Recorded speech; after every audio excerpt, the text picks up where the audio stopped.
Hola chicos, bienvenidos a mi canal. Como saben, yo me presento, yo soy Raúl Collado para aquellos que están recién viendo el video.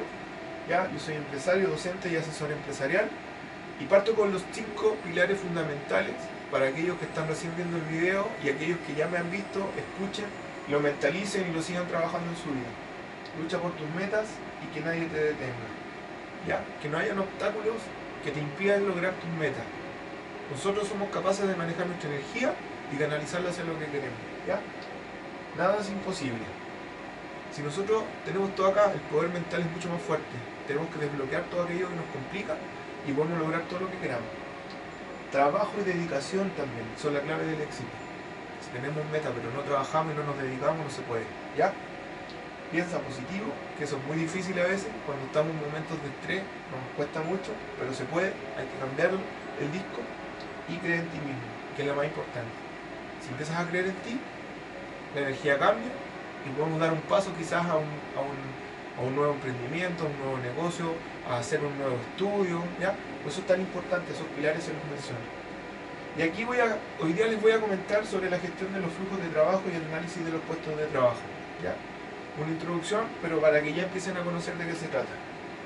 Básicamente, nosotros, ¿cierto?, en el análisis del puesto de trabajo, nosotros vamos a ver los equipos de trabajo, los grupos de personas, el análisis de estructura adecuada para la organización, ¿ya?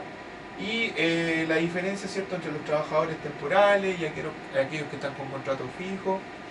Y hay diferentes tipos de puestos de trabajo, pero algunos quizás están recién estudiando esto, entonces yo les doy algunos ejemplos, como un analista de tesorería, o un analista de inventario, ¿ya? O un puesto de operador o instructor interno. Ustedes saben, hay muchas variedades de puestos de trabajo, ¿cierto? Entonces, en base a eso, el trabajo desde la perspectiva de la organización, primero hay que definir, ¿cierto?, la estructura de la organización, ya que son, definir los conjuntos de objetivos a largo plazo, análisis de oportunidad y amenaza, que lo hemos hablado en algunos videos, análisis de activo para ser más eficiente, ¿ya? Y con eso, ¿cierto?, hay diferentes tipos de estrategias para dependiendo del escenario que estemos viviendo. Y siempre les he dicho, hagan un análisis externo con el análisis de PESTEL, político, económico, ecológico, social, ¿cierto?, para poder identificar en qué escenario estamos.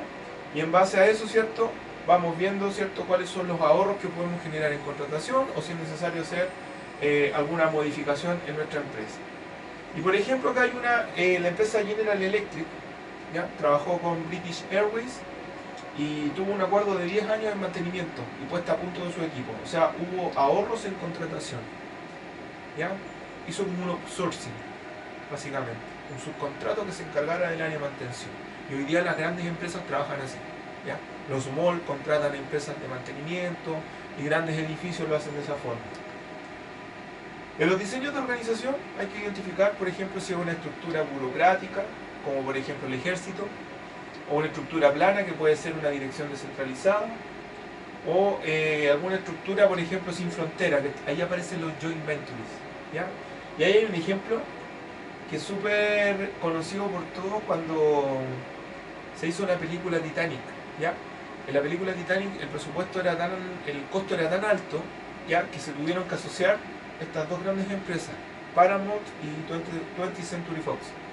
Y con estas dos grandes empresas hicieron un joint venture y asumieron el riesgo, y al final les fue bien porque fue una película muy exitosa, pero como el costo era muy alto, era muy riesgoso para hacerlo uno solo de ellos, y por eso apareció esta estructura organizacional y la puse como ejemplo, ¿ya?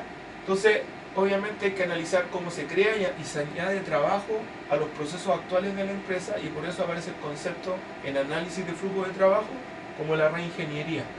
Y es la ingeniería en los procesos empresariales, está diseñando, por ejemplo, relacionado con los procesos para lograr mejorar los costos, en la calidad, los servicios y en la velocidad.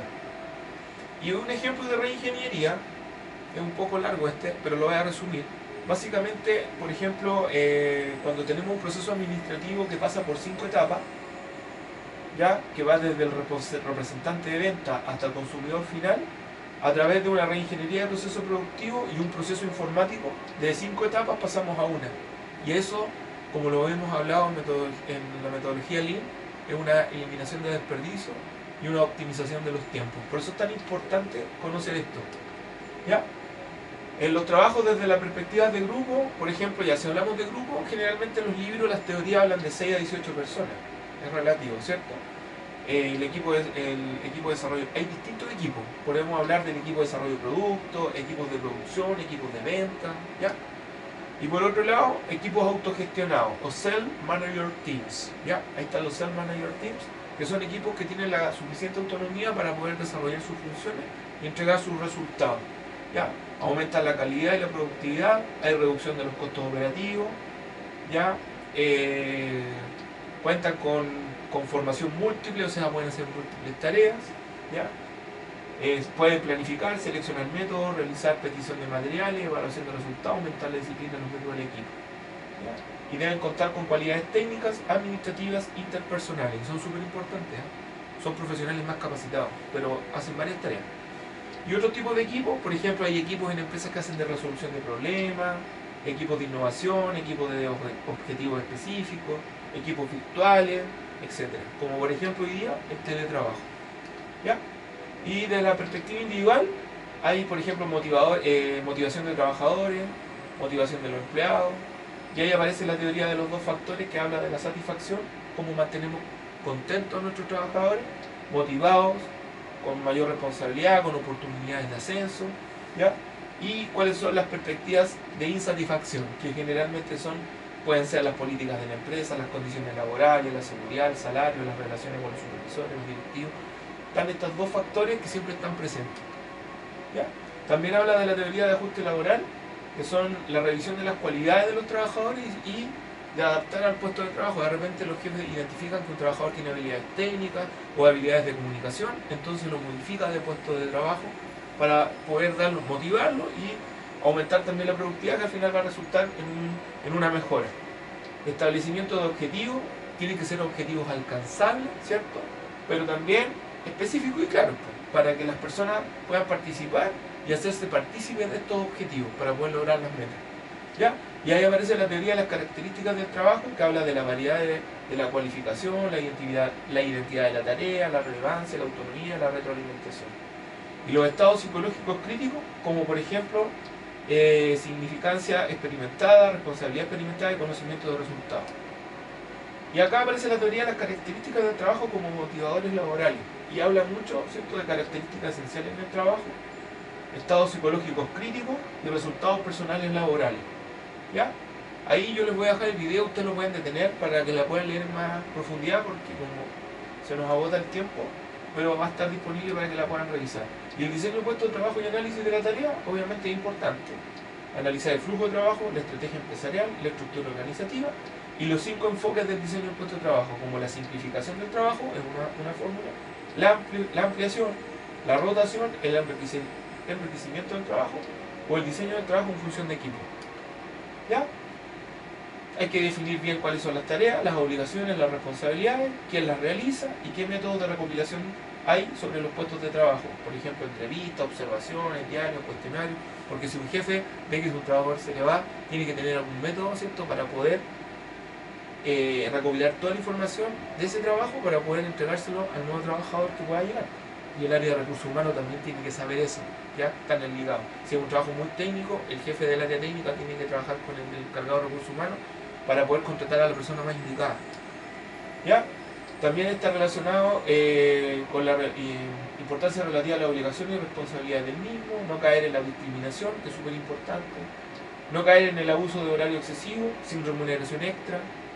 Hay procesos de contratación, selección, evaluaciones de rendimiento, remuneración y formación de la carrera profesional, ¿ya? Y ahí hay una matriz que habla de las técnicas del trabajo, ¿ya? Básicamente hay diferentes técnicas que habla del análisis de inventario, técnicas de incidencias críticas, cuestionarios de análisis de posiciones, análisis de trabajo funcional, ¿ya? Hasta llegar al plan AI, que es básicamente entre la dirección, la entrevista, el impacto y todo lo que está relacionado.